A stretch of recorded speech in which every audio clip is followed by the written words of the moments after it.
afternoon. Welcome to HAA News. This is Sydney Apple. And Sophia Asadpour. Today we'll be talking about credit cards and their effect on the economy. First, let's talk about the history of the credit card. In the early 1900s, proprietary cards were created by department stores and oil companies. These were only used at the businesses who gave them out in only certain locations. Then in 1946, the first bank card was introduced by John Biggins called the Charge It. The bank would receive a bill for a customer's purchase and then repay that company and obtain payment from the customer. However, these purchases could only be local. The Diners Club card was created in 1949, which is used mainly for entertainment and travel purchases. This was the first expensive credit card. In 1850, American Express is formed. They are the first to use a plastic card in 1859, as they originally were cardboard or celluloid.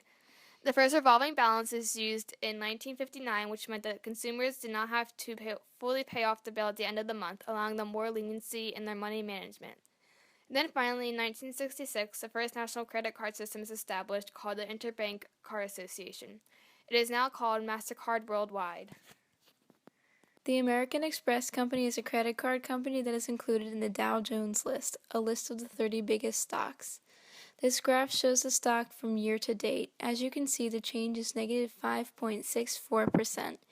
It experienced a sharp decrease in September, but overall the stock fluctuates. This is also a graph of the American Express Company, but this shows the stock value over the last 5 years.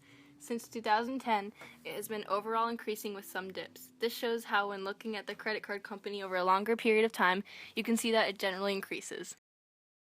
As you can see, credit card debt has greatly increased over the years. For a while, credit card debt was $0 and it reached its peak of just under $1 million in 2008. However, during the Depression, there was a sharp decline in credit card debt because people stopped spending money. The blue lines represent recessions, but only the 2008 recession experienced a significant decrease, showing how much more fragile the economy has become. Credit cards allow consumers to borrow money up to a certain limit to purchase items and then over time pay off the money they owe, while debit cards let consumers spend the money they have on their bank account. Credit cards provide more protection if they are lost or stolen than debit cards. Debit cards have types of cards where the customer does not have to have a checking or savings account. These cards are the electronics benefits transfer and the prepaid debit cards. Credit cards have 4 types of cards: standard cards, which extend a line of credit to its users; reward cards, which offer benefits to its customers such as cash back or travel points; secured credit cards, which require a cash deposit that is held by the issuer as collateral; and charge cards, which have no preset spending limit but don't allow unpaid balances to carry from month to month. Debit cards use a PIN number and signature, while credit cards only use a signature.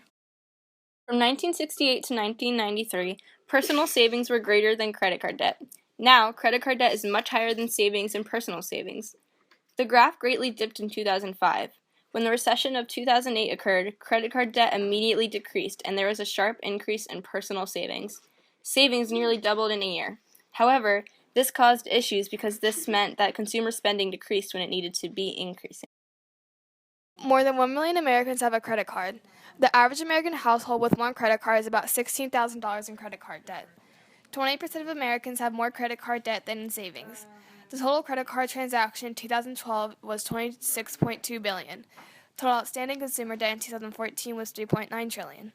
About 2 in 5 Americans carry credit card debt from month to month in 2012. This chart shows the average credit scores from 2007 to 2012. In 2007, the average credit score was 749 during the fourth quarter. During the 2008 recession and following it, the average credit scores increased to 766 in just 1 year, which is a 2% increase. The average credit scores reached its highest during the first quarter of 2010 with an average of 776. The reason for this increase is because of the recession. Consumers are less willing to spend money and therefore decrease their credit card debt. This increases their credit score, and while this is a good thing, it is bad during a recession. Consumers need to increase their spendings in order to pull out of the recession. Since 2010, the average credit scores have been decreasing, but people are still skeptical to spend money. This chart shows how debt affects your credit score. In your early 20s, your credit score is generally the worst because of student loans, and many students don't have high-paying jobs. Mortgage debt is present from your 30s all the way to your 90s. This is the highest debt most people have, and for the longest time. However, credit card debt is present throughout your entire lifetime. If Americans are forced to pay off all of their credit cards, consumer spending would decrease significantly. People would be unwilling to pay for luxuries such as going out to dinner, and they would only buy needs instead of wants. Therefore, America's GDP would decrease drastically. Unemployment would increase because businesses would be losing profits. Overall, credit card debt is something that we cannot just get rid of, especially all at once. However, debt levels are alarmingly high and savings are low. Now to our live reporter, Bernadette Hughes. She's finding out how much people really know about their credit cards. Okay, first question. Do you know your credit score? Yes, I think it's 820. Okay. Okay. Second question. Would you be willing to give up your credit card? No. No. Okay. Third question. Take a guess at how many Americans are in credit card debt currently. I guess Milwaukee. Yes. I know it's a lot. Yeah. How much? Percentage? 65% maybe? 65%? Yeah. Okay. My first question for you is, do you happen to know your credit score? Yes. Okay. And would you be willing to give up your credit card? No.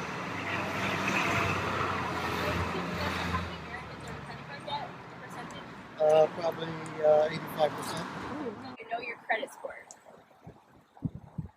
Yeah, so I have an idea. Okay. And would you be willing to give up your credit card? No. No. And do you want to take a guess at how many Americans are in credit card debt currently? Percentage? I'd probably say 60-some percent. 60%. Okay. The advantages of having a credit card are that you can use them almost anywhere, you are allowed to withhold payments, they are a form of financial backup for emergencies, for example, your debit card is declined, and they also offer cash back and other rewards. The disadvantages of having a credit card are when you get a credit card, you are charged with late fees and interest. Consumers also may carry over a balance from month to month. There is a possibility of theft taking place, and credit card debt easily increases. Thanks for watching, and we'll see you next time on HAA News.